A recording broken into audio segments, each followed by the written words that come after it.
നമസ്കാരം സുഹൃത്തുക്കളെ, ഡയസ് ഇറ എന്ന് പറയുന്ന പ്രണവ് മോഹൻലാൽ അഭിനയിച്ച സൂപ്പർ ഹിറ്റ് ഹൊറർ മൂവിയുടെ എക്സ്പ്ലനേഷൻ ആണ് ഈ വീഡിയോയിലൂടെ പറയാൻ പോകുന്നത്.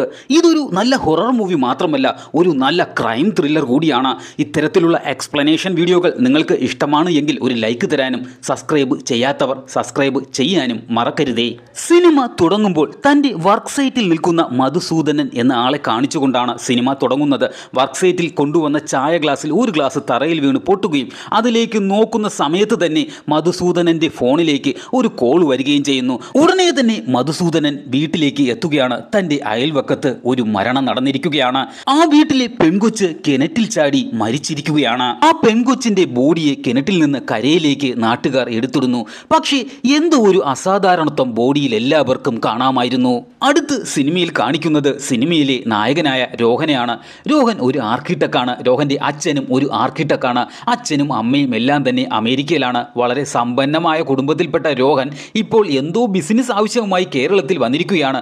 ആയതുകൊണ്ട് തന്നെ രോഹൻ താമസിക്കുന്ന വീട്ടിൽ രോഹൻ തനിച്ചാണ്. രോഹൻ വീട്ടിൽ തനിച്ചായതുകൊണ്ട് തന്നെ ആ വീട്ടിൽ സുഹൃത്തുക്കളുമായി സ്ഥിരം പാർട്ടി നടക്കുന്നതും തൻ്റെ പെൺ സുഹൃത്തുക്കളുമായി റിലേഷൻഷിപ്പിൽ ഏർപ്പെടുന്നതും പതിവാണ്. ഇങ്ങനെ ഒരു ദിവസം രോഹന്റെ വീട്ടിൽ പാർട്ടി നടന്നുകൊണ്ടിരിക്കുന്ന സമയത്ത് രോഹന്റെ കൂട്ടുകാരൻ വന്ന് രോഹന്റെ അടുത്ത് പറയുന്നു, നമ്മുടെ കൂടെ പഠിച്ചിരുന്ന കനി ആത്മഹത്യ ചെയ്തു എന്ന്. സംഭവം നടന്നിട്ട് 2 ദിവസമായി. ഇത് കേൾക്കുന്ന രോഹൻ വല്ലാതെ അപ്സെറ്റ് ആകുന്നുണ്ട്. കാരണം കനിയുമായും രോഹന് റിലേഷൻഷിപ്പ് ഉണ്ടായിരുന്നു. കനിക്ക് രോഹനോട് വല്ലാത്ത സ്നേഹമായിരുന്നു. എന്നാൽ രോഹൻ കനിയെ ഒഴിവാക്കുകയാണ് ഉണ്ടായത്. ഇനി അതുകൊണ്ടായിട്ടുമാണോ ഇനി കനി ആത്മഹത്യ ചെയ്തത് എന്ന ചിന്തയാണ് രോഹനെ അപ്സെറ്റ് ആക്കുന്നതിൻ്റെ പിന്നിൽ. പിറ്റേ ദിവസം തന്നെ രോഹനും കൂട്ടുകാരനും കനിയുടെ മരണം നടന്ന വീട്ടിലേക്ക് എത്തുകയാണ്. ആ മരണ വീട്ടിൽ അയൽവാസിയായ മധുസൂദനനും ഉണ്ടായിരുന്നു. രോഹനും മധുസൂദനനുമായി പരിചയപ്പെടുന്നു. രോഹന്റെ അച്ഛൻ്റെ പേര് കേൾക്കുന്ന കെട്ടിട നിർമ്മാണ ഫീൽഡിൽ വർക്ക് ചെയ്യുന്ന മധുസൂദനന് രോഹന്റെ അച്ഛനെ നന്നായിട്ട് അറിയാമെന്നും പറയുന്നു. ഇതിനുശേഷം മധുസൂദനൻ രോഹനെയും കൂട്ടുകാരനെയും കനിയുടെ അമ്മയെയും അച്ഛനെയും കൊണ്ട് കാണിച്ചു കൊടുക്കുന്നു. അവർ വളരെ ദുഃഖിതരായി ഇരിക്കുകയായിരുന്നു. അവരടുത്ത് രോഹൻ ചോദിക്കുന്നുണ്ട് കനിയുടെ സഹോദരനായ കിരൺ എവിടെയെന്ന്. അവൻ മുകളിലുണ്ട് എന്ന് അവർ പറയുന്നുണ്ട്. മുകളിൽ തന്നെയായിരുന്നു കനിയുടെ റൂമും. കനിയുടെ റൂമിലേക്ക് എത്തിയ രോഹൻ കനി ഡാൻസ് ചെയ്യുന്ന ചിത്രങ്ങളെല്ലാം ആ റൂമിൽ വച്ചിരിക്കുന്നത് രോഹന് കാണാൻ കഴിയുന്നുണ്ട്. കനി ഉപയോഗിച്ച ഒരു ഹെയർ പിന്നും രോഹൻ കാണുന്നു. ആ ഹെയർ പിന്ന് രോഹൻ പോക്കറ്റിൽ എടുത്തിടുന്നു. അതിനുശേഷം ടെറസിൽ നിൽക്കുന്ന കനിയുടെ സഹോദരനെ ചെന്ന് കാണുന്നു. ഇവനാണ് കനി മരിച്ചു കിടക്കുന്നത് ആദ്യമായി കാണുന്നത്. നിനക്ക് വേറെ കുഴപ്പമൊന്നും ഇല്ലല്ലോ എന്ന് രോഹൻ ചോദിക്കുന്നു. അവൻ പറയുന്നു, എനിക്ക് വേറെ കുഴപ്പമൊന്നുമില്ല. പക്ഷേ കനി കിണറ്റിൽ മരിച്ചു കിടക്കുന്നത് ആദ്യമായി കണ്ടത് ഞാനാണ്. അവളുടെ ബോഡി കാണുമ്പോൾ എന്തോ ഒരു അസാധാരണത്വം. എനിക്കിപ്പോൾ ഉറങ്ങാൻ കഴിയുന്നില്ല. ഇതിനുശേഷം രോഹൻ തിരിച്ച് വീട്ടിലേക്ക് എത്തുന്നുണ്ട്. രോഹന്റെ വീട്ടിലാണെങ്കിൽ 2 വേലക്കാരിയുണ്ട്. പക്ഷേ അവർ വൈകുന്നേരം ജോലി കഴിഞ്ഞ് പോകും. പിന്നെയുള്ളത് ഒരു വാച്ചറാണ്. അയാളാണെങ്കിൽ വീടിന് പുറത്താണ് നിൽക്കുന്നത്. അതായത് രോഹൻ രാത്രി വീട്ടിൽ ഒറ്റയ്ക്കാണ്. രാത്രിയിൽ കിടന്നുറങ്ങുന്ന രോഹൻ ബാൽക്കണി ഡോർ ആരോ തുറക്കുന്നതായി തോന്നുന്നു. അവിടെ ചെന്ന് നോക്കുമ്പോഴോ താൻ അടച്ചിട്ടിരുന്ന ബാൽക്കണി ഡോർ തുറന്നിട്ടിരിക്കുന്നു. ഇത് മാത്രമല്ല, കർട്ടന് പിന്നിലൂടെ ചിലങ്കയിട്ട് ആരോ നടക്കുന്നതായും രോഹന് കേൾക്കാൻ കഴിയുന്നുണ്ട്. തൻ്റെ കട്ടിലിൽ അദൃശ്യനായ എന്തോ ഒന്ന് വന്നിരുന്നിട്ട് പോകുന്നതും രോഹന് കാണാൻ കഴിയുന്നുണ്ട്. ഇതെല്ലാമായപ്പോൾ രോഹൻ തൻ്റെ റൂമിൽ കയറാതായി. അവൻ ഹാളിൽ തന്നെ ഇരിക്കാൻ തുടങ്ങി. റൂമിനകത്ത് ആരോ ചിലങ്കയിട്ട് നടക്കുന്നത് പുറത്തു നിന്നാൽ അവന് കേൾക്കാനും പറ്റുന്നുണ്ട്. തൻ്റെ റൂമിൽ കനിയുടെ ആത്മാവിൻ്റെ സാന്നിധ്യം ഉണ്ടെന്ന് മനസ്സിലാക്കിയ രോഹൻ റൂമിൽ കയറാതെ ഹാളിൽ തന്നെ കിടക്കാനും തീരുമാനിക്കുന്നു. റൂമിലിരുന്ന് ആഹാരം കഴിക്കാതെ കിച്ചണിൽ ആഹാരം കഴിക്കാൻ തുടങ്ങുന്ന രോഹനെ കനിയുടെ ആത്മാവ് ഉപദ്രവിക്കുകയാണ്. കനിയുടെ ആത്മാവ് രോഹനെ വലിച്ചിഴച്ച് ഹാളിലിട്ട് നെക്കി കൊല്ലാൻ ശ്രമിക്കുമ്പോൾ കൈ ഉപയോഗിച്ച് രോഹൻ പ്രതിരോധിക്കാൻ ശ്രമിക്കുന്നു. ആ കൈയെ കനിയുടെ ആത്മാവ് കടിച്ച് മുറിവേൽപ്പിക്കുന്നു. പടിക്കെട്ടുകൾ കയറി രക്ഷപ്പെടാൻ ശ്രമിച്ച രോഹനെ അവിടെ നിന്നും വലിച്ച് താഴെയിട്ട് രോഹന്റെ ബോധം പോവുകയും ചെയ്യുന്നു. പിറ്റേ ദിവസം വേലക്കാരിയും വാച്ചറും കൂടി ചേർന്നാണ് രോഹനെ ഉണർത്തുന്നത്. എന്താണ് പറ്റിയതെന്ന് അവർ ചോദിക്കുന്നുണ്ട്. പക്ഷേ രോഹൻ അവരെടുത്ത് യഥാർത്ഥ കാരണം തുറന്നു പറയുന്നില്ല. അന്ന് തന്നെ രോഹൻ കനിയുടെ വീടിന്റെ അടുത്ത് താമസിക്കുന്ന മധുസൂദനനെ കാണാൻ വേണ്ടി എത്തുന്നുണ്ട്. ഈ മധുസൂദനന് ഒരു കാര്യം നേരത്തെ തന്നെ അറിയാമായിരുന്നു. കനി മരിക്കുന്നതിന് മുമ്പ് തന്നെ കനിക്ക് എന്തോ ഒരു ആപത്ത് വരുന്നതായി മധുസൂദനന്റെ മനസ്സിൽ തോന്നിയിരുന്നു. ഇത് മധുസൂദനൻ തൻ്റെ അമ്മയുടെ അടുത്ത് തുറന്ന് പറയുന്നുണ്ട്. അപ്പോൾ അമ്മ പറയുന്നത്, നിനക്ക് നിന്റെ അച്ഛൻ്റെ അനുഗ്രഹം കിട്ടിയിട്ടുണ്ട് എന്നാണ്. അതായത് ഈ മധുസൂദനന്റെ അച്ഛൻ അപ്പൂപ്പന്മാരെല്ലാം മന്ത്രവാദികളായിരുന്നു. പക്ഷേ മധുസൂദനൻ ആ ജോലി ഇപ്പോൾ ചെയ്യുന്നില്ല. ഈ മധുസൂദനനെ കാണാൻ വരുന്ന രോഹൻ അയാളെടുത്ത് പറയുന്നു, കനിയുടെ ആത്മാവ് തന്നെ ഉപദ്രവിക്കുന്നുണ്ട്. ഈ കാര്യം ഞാൻ വേറൊരാളെടുത്ത് പറയാമെന്ന് വെച്ച് കഴിഞ്ഞാൽ ആരും വിശ്വസിക്കില്ല. പിന്നെ ഈ കാര്യം ഞാൻ നിങ്ങളടുത്ത് പറയാൻ കാരണം കനിയുടെ കുടുംബത്തിന് നിങ്ങളെ അറിയാം, പിന്നെ എൻ്റെ അച്ഛനും നിങ്ങളെ അറിയാം. നമ്മളെ രണ്ടുപേരെയും അറിയാവുന്ന കോമൺ ആയിട്ടുള്ള ഒരാൾ നിങ്ങളാണ്. അപ്പോൾ കനിയുടെ കുടുംബത്തിൻ്റെ അടുത്ത് പറഞ്ഞ് ഇതിനൊരു പരിഹാരം കണ്ടെത്തി തരണമെന്ന് രോഹൻ പറയുന്നു. മധുസൂദനൻ രോഹൻ്റെ അടുത്ത് ചോദിക്കുന്നുണ്ട്, കനിയുമായി നിനക്കുള്ള ബന്ധം എന്തെന്ന്. കനിയുമായി താൻ റിലേഷൻഷിപ്പിലായിരുന്നു എന്നും അവൾക്ക് തന്നോട് സ്നേഹമാണെന്നറിഞ്ഞപ്പോൾ താൻ അവോയ്ഡ് ചെയ്തു എന്നും രോഹൻ പറയുന്നുണ്ട്. ഈ സമയം ഇവർ ചായ കുടിച്ചുകൊണ്ടിരുന്ന ഹോട്ടലിൽ ഒരു ഗ്ലാസ് തറയിൽ വീണ് പൊട്ടുന്നുണ്ട്. മധുസൂദനൻ അത് ശ്രദ്ധിക്കുന്നുണ്ട്. എന്തോ ഒരു അപായ സൂചന മധുസൂദനൻ പറഞ്ഞു തുടങ്ങുന്നു. സാധാരണ ഒരാൾ മരിക്കുമ്പോൾ അയാളുടെ ആത്മാവ് കുറച്ച് ദിവസം നമ്മളുടെ കൂടെയൊക്കെ തന്നെ ഉണ്ടാകും. പോരാത്തതിന് ഇതൊരു ദുർമരണവും. പിന്നെ 16ൻ്റെ ചടങ്ങ് കഴിയുമ്പോൾ അത് നമ്മളെ വിട്ട് പോകുകയാണ് പതിവ്. 16ൻ്റെ ചടങ്ങ് കഴിയാൻ ഇനി 2-3 ദിവസമല്ലേ ഉള്ളൂ. അതുവരെ കാക്കുക. അത് കഴിഞ്ഞ് നമുക്ക് എന്താണെന്ന് വെച്ചാൽ നോക്കാമെന്ന് പറയുന്നു. അങ്ങനെ 16ൻ്റെ ചടങ്ങ് നടക്കുന്ന ദിവസം എത്തുകയാണ്. കനിയുടെ കുടുംബം നല്ല രീതിയിൽ തന്നെ 16ൻ്റെ ചടങ്ങെല്ലാം നടത്തുന്നു. ഒരു കാഴ്ചക്കാരനായി രോഹനും അവിടെ ഉണ്ടായിരുന്നു. തിരിച്ച് വീട്ടിൽ തൻ്റെ റൂമിലെത്തിയ രോഹൻ റൂമിൽ കനിയുടെ ആത്മാവുണ്ടോ എന്നൊക്കെ ചെക്ക് ചെയ്ത് നോക്കുന്നുണ്ട്. അവിടെ ആരുമില്ല എന്ന് ഉറപ്പുവരുത്തിയ രോഹന് സമാധാനമാകുന്നു. അങ്ങനെ വീണ്ടും ഒരു ദിവസം രോഹൻ്റെ വീട്ടിൽ ഒരു വലിയ പാർട്ടി വയ്ക്കുകയാണ്. ആ പാർട്ടിയിലേക്ക് കനിയുടെ സഹോദരനെയും രോഹൻ വിളിക്കുന്നു. പാർട്ടി നടക്കുന്ന സ്ഥലത്ത് നിന്ന് രോഹൻ കനിയുടെ സഹോദരൻ കിരണിനെ ബാൽക്കണിയിലേക്ക് കൊണ്ടുപോയിട്ട് കുറച്ച് ക്യാഷ് ഗൂഗിൾ പേ ചെയ്ത് കൊടുക്കുകയാണ്. കനിയുടെ ആത്മഹത്യക്ക് കാരണം താനാണോ എന്നുള്ള ഒരു തോന്നലാണ് ഇങ്ങനെ ചെയ്യാൻ രോഹനെ പ്രേരിപ്പിക്കുന്നത്. എന്നാൽ കനിയുടെ സഹോദരൻ രോഹൻ്റെ അടുത്ത് ദേഷ്യപ്പെടുന്നു. താനെന്താ ഇവിടെ സഹായം ചോദിച്ച് വന്നതാണോ എന്നാണ് അവൻ രോഹൻ്റെ അടുത്ത് ചോദിക്കുന്നത്.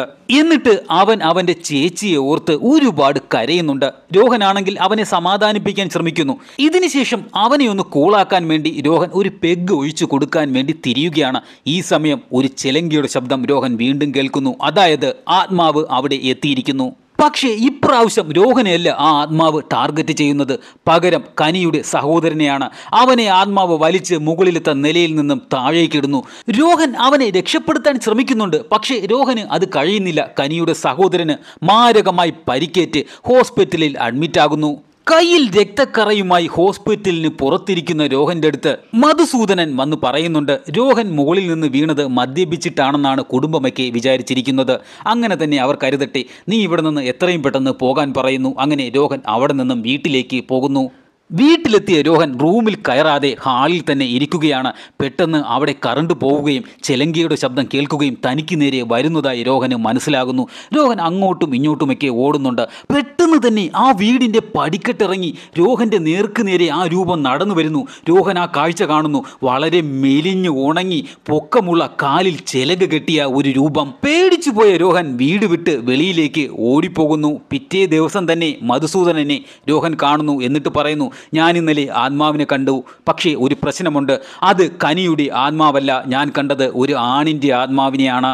മധുസൂദനൻ ഉടനെ തന്നെ രോഹൻ്റെ വീട്ടിലേക്ക് എത്തുകയാണ്. എന്നിട്ട് അവിടെയെല്ലാം പരിശോധിച്ചിട്ട് ചോദിക്കുന്നു, ഇവിടെ മുൻപ് താമസിച്ചിരുന്നത് ആരാണ്? ഇവിടെ മരണം വല്ലതും സംഭവിച്ചിട്ടുണ്ടോ എന്ന്. അങ്ങനെയൊന്നും നടന്നിട്ടില്ല എന്നും രോഹൻ ഉത്തരം പറയുന്നു. കനിയുടെ വീട്ടിൽ പോയപ്പോൾ അവിടെ നിന്ന് എന്തെങ്കിലും എടുത്തുകൊണ്ട് വന്നോ എന്ന് രോഹൻ്റെ അടുത്ത് മധുസൂദനൻ ചോദിക്കുമ്പോൾ ഒരു ഹെയർ പിൻ എടുത്തുകൊണ്ടുവന്ന കാര്യം പറയുകയും അത് രോഹൻ മധുസൂദനന് കൊടുക്കുകയും ചെയ്യുന്നു.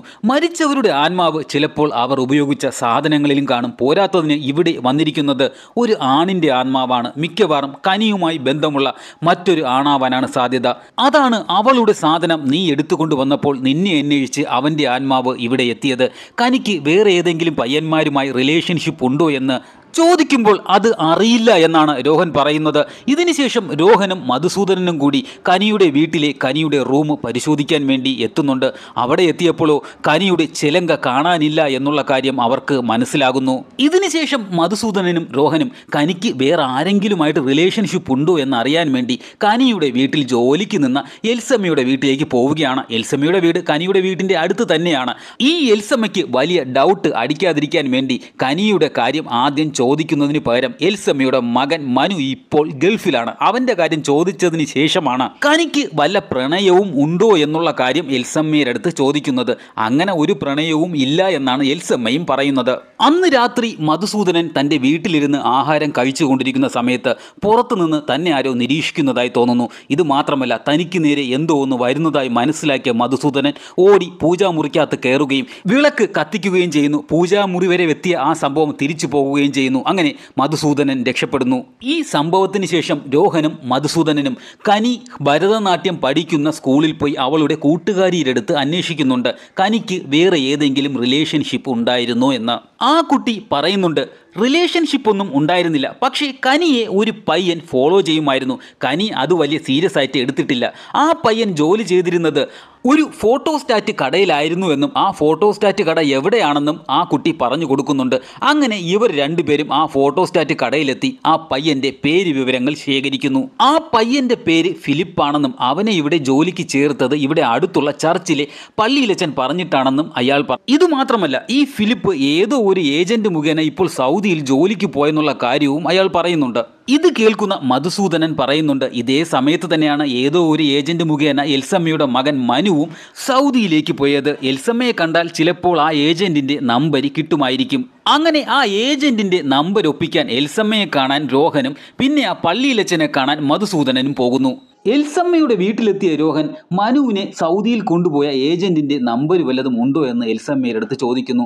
അത് ഉണ്ടോ എന്ന് നോക്കട്ടെ എന്ന് പറഞ്ഞ് അവർ അകത്തേക്ക് പോകുന്നു. ഈ സമയം പള്ളിയിൽ അച്ഛനെ കണ്ട് ഫിലിപ്പിനെ കുറിച്ച് അന്വേഷിക്കുന്ന മധുസൂദനന് ഒരു കാര്യം മനസ്സിലാകുന്നു. ഫിലിപ്പ് എന്ന് പറയുന്ന പയ്യൻ ഒരു കടുത്ത വിശ്വാസിയാണെന്നും അന്ത്യവിധികളിലും ഉയർത്തെഴുന്നേൽപ്പിലുമൊക്കെ അവന് ഭയങ്കര വിശ്വാസമായിരുന്നെന്നും മനസ്സിലാകുന്നു.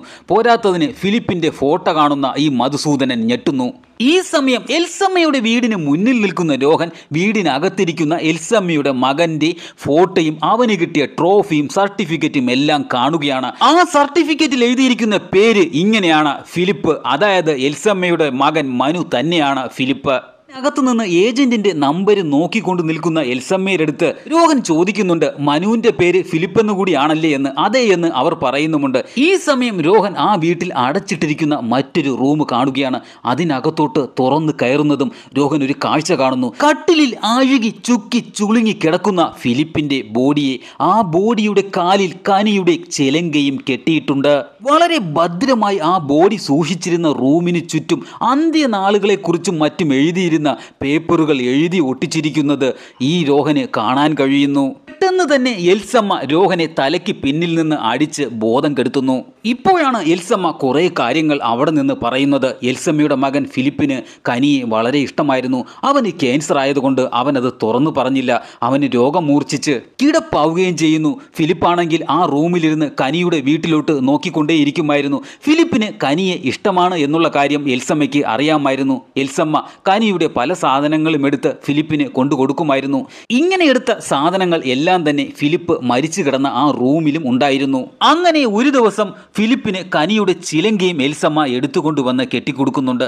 അതിനുശേഷമാണ് ഫിലിപ്പ് തന്റെ പ്രണയം തുറന്നു പറയാൻ കഴിയാതെ രോഗം മൂർച്ഛിച്ച് മരിക്കുന്നതും. അന്ത്യവിധിയിലേക്ക് വിശ്വസിച്ചിരുന്ന ഫിലിപ്പ് മരണം വെറും തുടക്കമാണ് എന്ന് എൽസമ്മയെ പറഞ്ഞ് വിശ്വസിപ്പിച്ചിരുന്നു. അതുകൊണ്ട് തന്നെയാണ് എൽസമ്മ ഫിലിപ്പിന്റെ ബോഡിയെ മറവ് ചെയ്യാതെ ഇപ്പോഴും സൂക്ഷിക്കുന്നത്. ബോധം കെട്ട് കിടക്കുന്ന രോഹന്റെ അടുത്ത് എൽസമ്മ പറയുന്നുണ്ട് ഞാൻ ദൈവത്തിന് പോലും എൻ്റെ മകനെ വിട്ടുകൊടുക്കില്ല എന്ന്. ഈ സമയം മധുസൂദനൻ രോഹനെ ഫോൺ ചെയ്യുന്നുണ്ട്. ഫോൺ കിട്ടാത്തത് കൊണ്ട് എൽസമ്മയുടെ വീട്ടിലേക്ക് വരുന്ന മധുസൂദനൻ കാണുന്ന കാഴ്ച, എൽസമ്മ വീടിന് പുറത്ത് വലിയൊരു കുഴി എടുക്കുകയാണ്. കുഴി എടുത്തുകൊണ്ടിരിക്കുന്ന എൽസമ്മയുടെ കണ്ണിൽപ്പെടാതെ മധുസൂദനൻ ആ വീടിനുള്ളിലേക്ക് കയറുകയും മരിച്ചു കിടക്കുന്ന ഫിലിപ്പിനെയും ബോധം കെട്ട് കിടക്കുന്ന രോഹനെയും കാണുന്നു.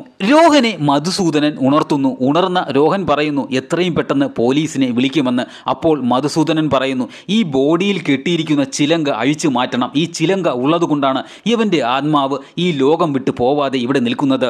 ചിലങ്ക അഴിക്കാൻ അവർ ശ്രമിക്കുന്നുണ്ടെങ്കിലും ചിലങ്ക അഴിക്കാൻ പറ്റുന്നില്ല. എന്തെങ്കിലും മൂർച്ചയുള്ള സാധനം ഉപയോഗിച്ച് മാത്രമേ ചിലങ്ക അഴിക്കാൻ പറ്റുള്ളൂ എന്ന് മധുസൂദനൻ പറയുന്നു. മൂർച്ചയുള്ള സാധനം തേടി ആ റൂമിൽ നിന്ന് പുറത്തിറങ്ങുന്ന രോഹനെ എൽസമ്മ ആക്രമിക്കുകയാണ്. ഇതിനിടയിൽ മധുസൂദനനെ ഫിലിപ്പിന്റെ ആത്മാവും ആക്രമിക്കുന്നു. ഒരു വിധത്തിൽ എൽസമ്മയെ രോഹൻ പരാജയപ്പെടുത്തുന്നുണ്ട്. ഇതിനുശേഷം ആ വീട്ടിലുണ്ടായിരുന്ന ഒരു വെട്ടുകത്തി എടുത്ത് ചിലങ്ക കെട്ടിയിരുന്ന ഫിലിപ്പിന്റെ ബോഡിയിലെ 2 കാലുകളും വെട്ടി മാറ്റുന്നു. അതിനുശേഷം ആ ബോഡി പാർട്ടും ചിലങ്കയും അടുപ്പിലിട്ട് കത്തിക്കുകയും ചെയ്യുന്നു. പെട്ടെന്ന് തന്നെ ഫിലിപ്പിന്റെ ആത്മാവ് ഒരു തീഗോളമായി ആ വീടിന്റെ മുകൾ ഭാഗവും തകർത്തുകൊണ്ട് അവിടം വിട്ട് പോവുകയും ചെയ്യുന്നു. ഇതിന്റെ ഭാഗമായി ആ വീടിന് മുകളിൽ തീ പടരുകയും ആ തീ ഫിലിപ്പിന്റെ ബോഡിയിലേക്ക് വീഴുകയും ഫിലിപ്പിന്റെ ബോഡി അടക്കം ആ വീടും തീ പിടിക്കുന്നു. ഇതിനിടയിൽ മധുസൂദനനെ രോഹൻ രക്ഷപ്പെടുത്തുന്നു. തന്റെ മകൻ തന്നിൽ നിന്നും പോയി എന്ന് പറഞ്ഞ് കരഞ്ഞുകൊണ്ടിരിക്കുന്ന ഫിലിപ്പിന്റെ അമ്മ എൽസമ്മയെയും രോഹൻ തന്നെയാണ് ആ വീടിന് പുറത്തേക്ക് കൊണ്ടുവരുന്നത്. ഇത് കഴിഞ്ഞ് സിനിമയിൽ കാണിക്കുന്നത് 2 ദിവസം കഴിഞ്ഞ് മധുസൂദനന്റെ വർക്ക് സൈറ്റാണ്. ആ വർക്ക് സൈറ്റിലേക്ക് ജോർജ് എന്ന് പറയുന്ന ഒരാൾ എത്തുകയാണ്. തനിക്ക് പരിചയമുള്ള ഒരു വീട്ടിൽ എന്തോ ഒരു ശക്തി ഉണ്ടെന്നും അതൊന്ന് വന്ന് നോക്കാനും പറയുന്നു. മധുസൂദനൻ അതിന് സമ്മതിക്കുകയും ചെയ്യുന്നു. ഇതിനുശേഷം രോഹനെ കാണിക്കുന്നുണ്ട്. രോഹൻ അമേരിക്കയിലേക്ക് പോവാൻ തയ്യാറെടുക്കുകയാണ്. രോഹന്റെ റൂമിൽ കനിയുടെ ക്ലിപ്പ് വീണ്ടും കാണപ്പെടുന്നു. അതെങ്ങനെ വന്നുവെന്ന് രോഹന് മനസ്സിലാകുന്നില്ല. രോഹന്റെ പേരാരോ വിളിക്കുന്നത് പോലെ തോന്നുന്നു. രോഹന്റെ കട്ടിലിൽ ആരോ ഇരിക്കുന്നു. രോഹൻ ഒരു പുതപ്പെടുത്ത് കട്ടിലിൽ ആരെങ്കിലും ഇരിക്കുന്നുണ്ടോ എന്നറിയാൻ വേണ്ടി ഒന്ന് വിരിച്ചു നോക്കുന്നു. അതെ, കട്ടിലിൽ അദൃശ്യമായ എന്തോ ഒന്ന് ഇരിപ്പുണ്ട്. അത് കനിയുടെ ആത്മാവാണോ? ഇവിടെ സിനിമ അവസാനിക്കുന്നു. ഭൂതകാലം, ബ്രഹ്മയുഗം എന്നീ സിനിമകളിലെ ചില കണക്ഷനും ഈ സിനിമയിൽ നമുക്ക് കാണാൻ കഴിയുന്നതാണ്. പിന്നെ വീഡിയോയ്ക്ക് ഒരു ലൈക്ക് തരാൻ മറക്കരുതേ. അപ്പോൾ അടുത്ത വീഡിയോയിൽ കാണാം.